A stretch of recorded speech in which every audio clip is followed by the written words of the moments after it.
Welcome back to Brick by Brick. I just got some new sets from my LEGO investing collection, and today we'll be going over which sets I chose to get and why I think they're going to be great investments. So let's start with this one right here. It's the LEGO Speed Champion sets, and often these LEGO Speed Champion sets end up doing really well as investments. This one is the McLaren. It's set number 76902. It's got 263 pieces. It's just got the one minifigure, which in this case is the driver. And I partially bought this set because this Speed Champion set that I bought a while ago ended up being a really great investment after it retired. So I think that trend will probably continue with this Speed Champion set right here. It's also a pretty famous car, similar to this one right here. So that's why I decided to invest in this one.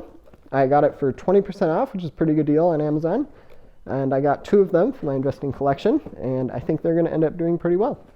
Next up, we have this LEGO Star Wars set right here. This is another microfighter set. It's set number 75321, the Razor Crest microfighter.